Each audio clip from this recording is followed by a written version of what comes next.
नमस्ते मित्रों, हम बात करेंगे ब्रह्म वैवर्त पुराण के गजब गपोड़ों के बारे में। श्री कृष्णचंद्र जी का जीवन उत्तम था, उनके चरित्र पर कोई कलंक नहीं था, परंतु स्वार्थी पाखंडियों ने उनके चरित्र की धज्जियां उड़ा दी।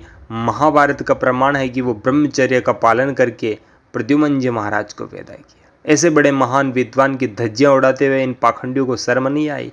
इन्होंने व्यास जी के नाम से नवीन नवीन पुराण बना दिए और कह दिया कि पुराण तो साक्षात परमात्मा के अवतार व्यास जी ने बनाए। देखो पुराण का आपके सामने प्रमाण है, क्या गपोड़ा है। ब्रह्म वैवर्त पुराण प्रकृति खंड अध्याय नंबर 42। श्री नारायण ऋषि कहते हैं, हे नारद, स्वाहा तथा स्वाधा का उपाख्यान मैंने कह दिया। संप्रति गोलोक में श्री हरि की प्रियतमा सुशीला गोपी का उपाख्यान सावधान होकर श्रवण करो। तन्या मान्या मनोहारिणी अत्यंत रूपवती रामा सुंदर दंत पक्ति से शोभित साध्वी विद्या शुभ गुण युक्त नाना प्रकार की रति क्रिया में निपुण कोमल अंगों वाली कमनीया कमल नयनी सुंदर नितंबों वाली। नितंब तो जानते हैं ना, नहीं जानते हैं तो हिंदी डिक्शनरी में जाके देख लो। उत्तम स्तन युक्त यानी वक्ष, वो भी उत्तम क्वालिटी के।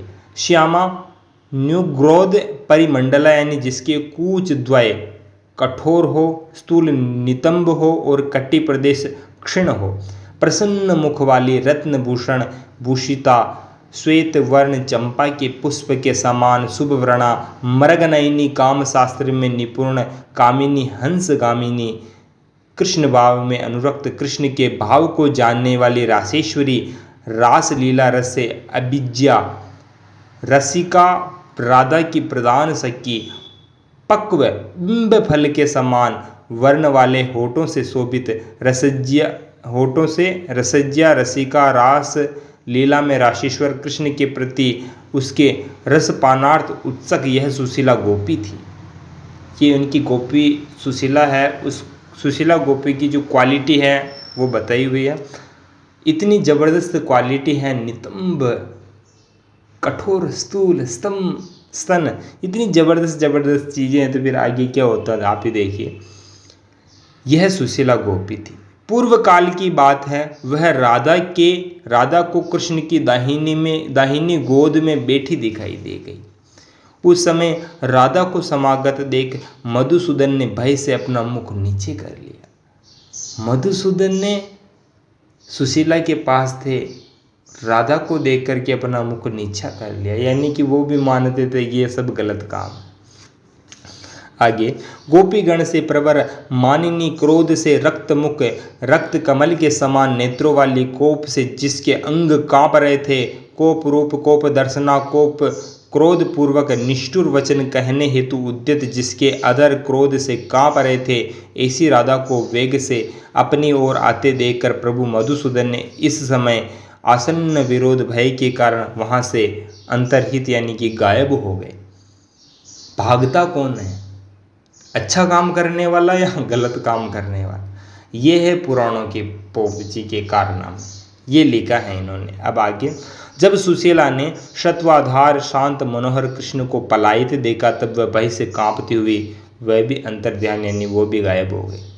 तदंतर लक्ष कोटि गोपीगण श्री राधा की यह क्रोध रूपी संकट को देखकर भक्ति और भय के साथ हाथ जोड़कर भक्ति से झुके मस्तक को बारंबार कहने लगी, हे देवी रक्षा करो। ये कहते कहते उन्होंने बारंबार राधा के चरण कमल की शरण को ग्रहण किया।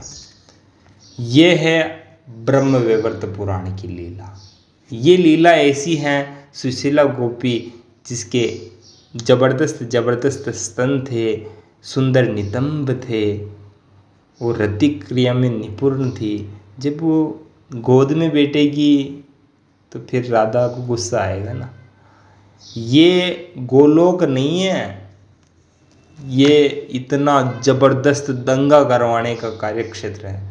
इसलिए हमें तो नहीं जाना गोलोक में। जो भी गोलोक में जाएंगे वो सब स्त्रियां बनेंगे और उनके साथ कृष्ण यानी कि मधुसूदन मजे मारेंगे। ये है कृष्णचंद्र जी के धज्जियां उड़ाने वाले पुराण। हम ऐसे कृष्ण जी को नहीं मानते, हम तो महान विद्वान धुरंधर योद्धा योगीराज श्री कृष्ण के भक्त हैं। आज भी हम यही कहते हैं, योगीराज श्री कृष्णचंद्र जी की जय हो। सत्य बहुत कठोर होता, आप सुनने का प्रयास कीजिए। आप अपने कानों पर पर्दे मत डालिए। और ये ब्रह्म वैवर्त पुराण, भागवत पुराण, ये गपोड़ी लालों ने लिखे हैं, ये व्यास जी ने नहीं लिखे हैं। महाभारत में जो लिखा है वो लिखा है बहुत ही महत्वपूर्ण उनके बारे में, जो मैंने पहले बता दिया है। आपका अपना YouTube चैनल है। धन्यवाद।